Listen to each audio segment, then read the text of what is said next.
Mercredi prochain, à la Maison symphonique, je vais être assis dans la salle en attente d'un événement, l'apparition de Marie-Nicole Lemieux sur la scène. Marie-Nicole, bonjour!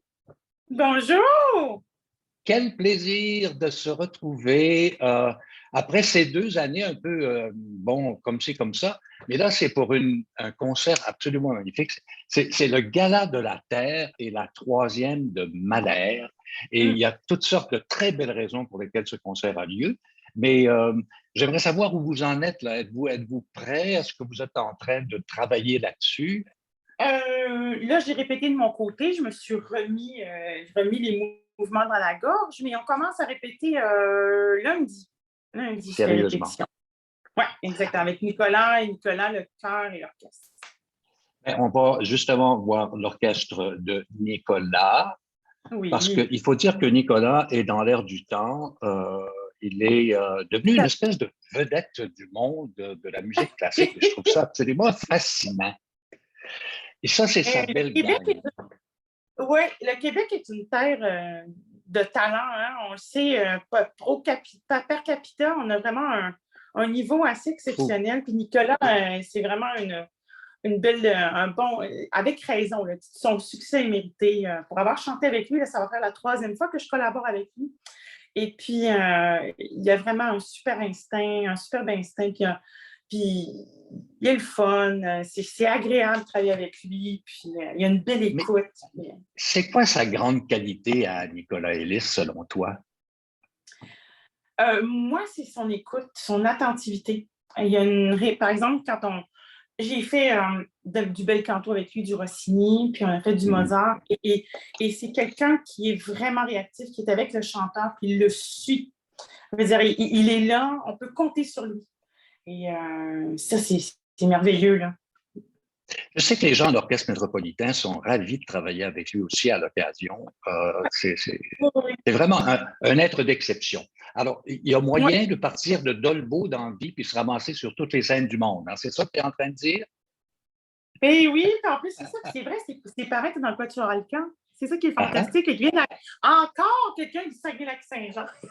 mais ils sont encore le Quatuor. Ils ont produit un disque il n'y a pas très longtemps qui est absolument Oui. fabuleux, fabuleux. Oui. Alors, écoute, venons-en à ce concert qui est donné pour les bonnes raisons. Et ces bonnes raisons, c'est l'environnement, c'est l'écologie, c'est toutes ces belles qualités qui font que c'est aussi de la génération de l'Orchestre de l'Agora.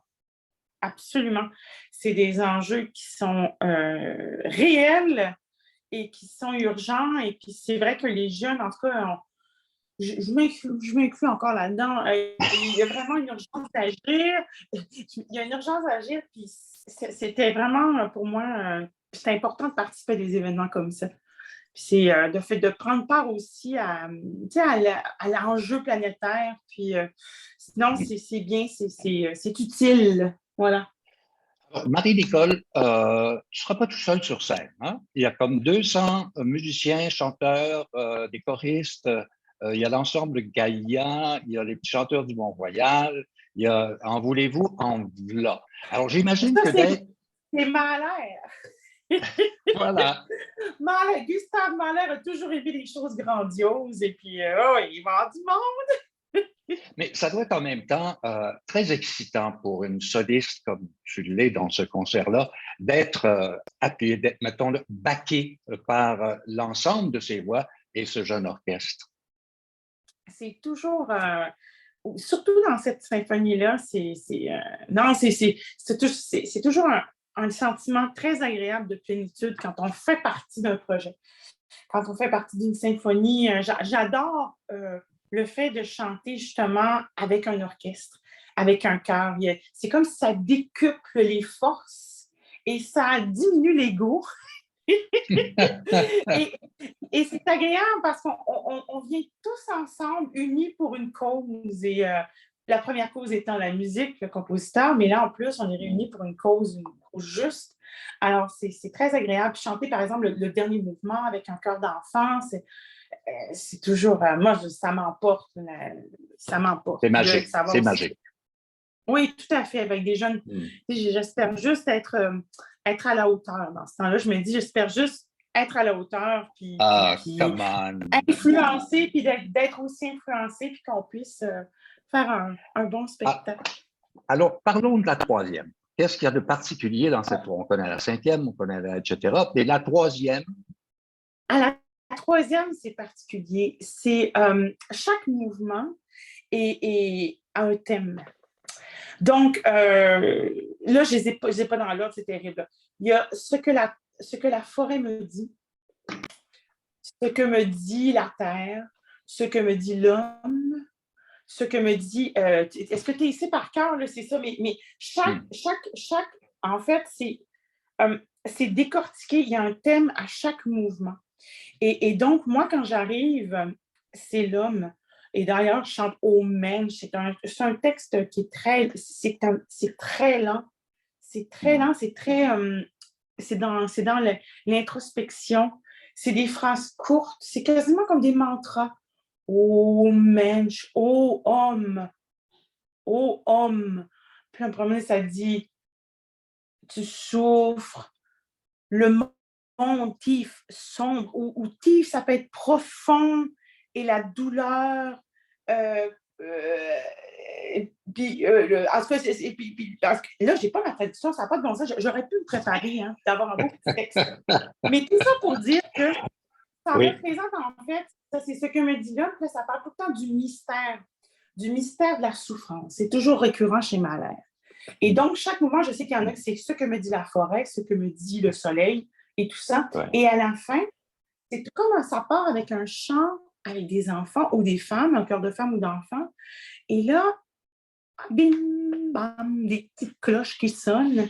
Et là, il y a un mouvement où là, c'est des enfants. Puis là, on dit, je marchais sur un chemin, cher Dieu. C'est un peu un chant traditionnel où il dit, pardonne-moi. Donc là, il y a comme une espèce de côté un peu enfantin. Mahler aimait beaucoup ça, les chants traditionnels, les chants de son enfance. Et après, ça revient avec le dernier mouvement, qui là est absolument incroyable, parce que là, en fait, tout ça se résume avec l'amour. Et un final, pour ceux qui vont être là, tu vas voir. La fin, là, ça, c'est du grand. Écoute. Tam, tam, tam, tam, tam, tam. Tam, tam, tam, tam. Écoute, tu vas voir, il le reprend, il le reprend, il le reprend. C'est comme s'il ne veut pas terminer. Ouais. C'est comme. C'est grandiose. C'est grandiose. Et tout ça avec ta voix de contralto. Alors, ta voix de contralto qui est basse, qui est forte, qui est veloutée, qui est enveloppante. Je le sais, et je le sais pas. Je le sais pas. Des fois, quand je m'écoute, je me dis, ben non, c'est pas si enveloppant que ça. On dirait des fois que c'est drôle. J'ai plus de plaisir à l'entendre comme ça que dans l'entendre des fois en enregistrement. Je suis toujours un peu déçue. Je me dis, mais non, c'est vrai que la texture comme dans la pièce, c'est pas très aigu. C'est tout en atmosphère. Ouais. En grande France, je suis doublée des fois avec le violon. Mais c'est très beau. C'est très beau. Ça ressemble à rien d'autre. Un bon exemple de ça, de cette espèce de rondeur, cette espèce de sensualité qu'il y a chez Mahler, c'est l'adagietto de la cinquième. On se remémore ça, puis on se dit, ça, c'est un de mes grands moments d'écoute en musique. Ça va chercher des émotions. Et la troisième de Mahler, ça fait ça. Ça fait ça aussi. On retrouve, c'est Mahler. Bon, c'est aussi simple que ça. Ouais. J'aimerais... Oui, vas-y. Oui, non. Écoute, j'aimerais ça te parler un moment parce que tu prépares aussi avec les Violons du Roi un concert, je crois que c'est au mois de septembre, avec Philippe Jarouski. Oui. Philippe Jarouski et toi, c'est quasiment des jumeaux. Vous êtes, il y a une symbiose entre vous deux, pas possible. Ben, c'est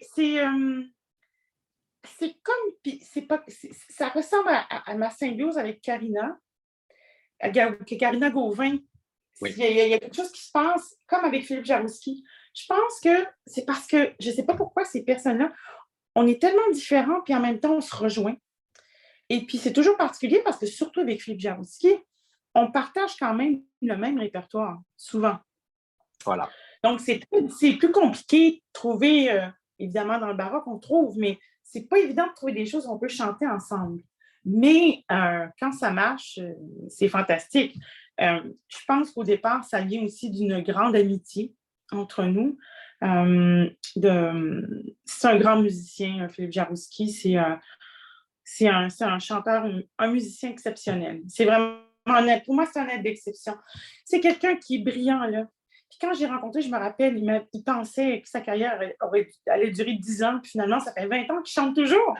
Parce qu'il brille, parce qu'il a su mener sa barque, il a su avoir l'intelligence de toujours travailler sa voix et pour pouvoir la garder. Et là, maintenant, il commence à diriger.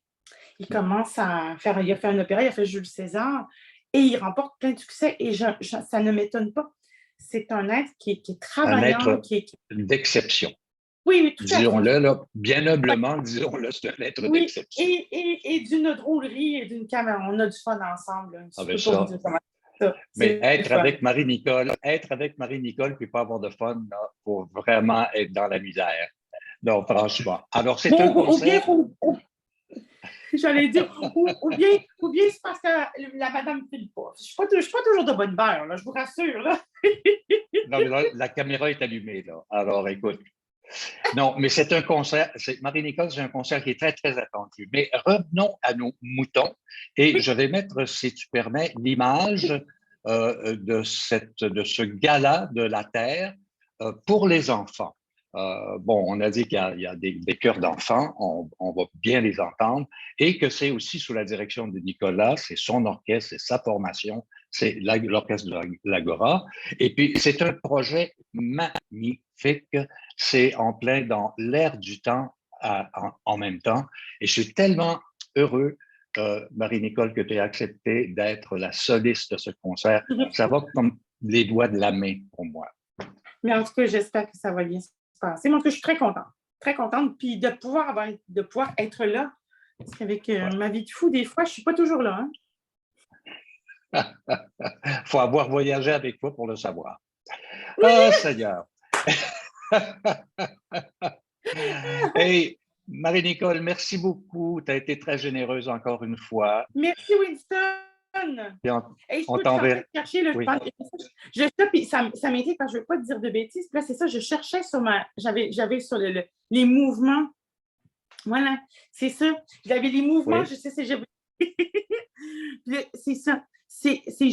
C'est drôle parce que dans le mouvement, par exemple, où que je vais chanter, les indications, ça s'appelle très lent, mystérieux, d'un bout à l'autre, pianissimo. Ça, là, c'est son genre. Il nous demande d'être mystérieux. Après ça, quand il y a le cœur des enfants, ça devient joyeux dans le tempo et effronté dans l'expression. C'est juste ces indications-là, ça donne un peu le ton de ce que Mahler veut. Et comme je disais, le dernier mouvement où là, tout devient amour, et bien là, il écrit en allemand « langsam, ruhevoll, empfunden ». Lent, paisible et bien ressenti. C'est beau, hein? C'est absolument magnifique. Merci Marie-Nicole. Merci Winston.